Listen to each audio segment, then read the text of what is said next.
Гувернерот Трајко Славески упатил директни закани за затворање на Канал 5 телевизија кон директорот Иван Мирчевски. Откако емитувавме низа прилози за случајот со вице-гувернерите, кои неколку месеци носеле одлуки во Советот на Народната банка со истечен мандат. Настанот се случил во четвртокот, на приемот организиран од делегацијата на Европската Унија, по повод 9 мај, Денот на Европа. Мирчевски сведочи дека Славески пред повеќе сведоци најпрво го запрашал дали се сеќава што се случило со телевизијата на Велија Рамковски, која во тоа време се обидувала да ја урне владата, потоа заканувајќи му се дека доколку продолжи така, тоа ќе се случи и на Канал 5 телевизија.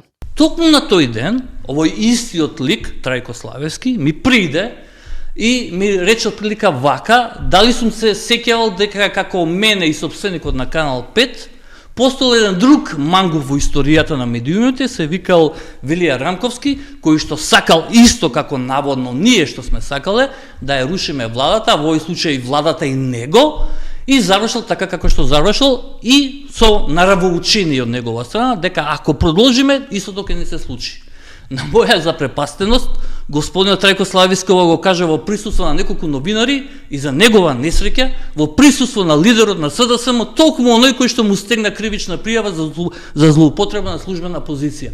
Луѓето го слушна како ми се заканува дека ќе ја затвори Канал 5, мене и сопственикот на Канал 5. Председателот на СДСМ Венко Филипче потврди дека ги слушнал закането упатени кон Мирчевски и изрази жалење за односот на Славески. Сепак вели не е изненаден што такви зборови доаѓаат од човек кој, како што рече, додека преседавал со Советот на град Скопје, целосно го блокирал градот. Да, така беше. Го слушнав, имаше и други новинари тука во околината. Жалам што еден човек на таква функција, висока, така се однесува, така разговара, но не ме изненадува. Не ме изненадува. Човек кој што го блокираше градот да потрне у ѓубре и ништо не се случи 4 години, тоа е тоа. А за таквите луѓе има само една порака. Тие луѓе, представници на таква власт, како што имаме сега, завршуваат на буништето на историјата. Од Народната банка велат дека не сакаат да коментираат како што велат, наводи за приватни разговори или интерпретации на настани, кои се изнесуваат во јавноста.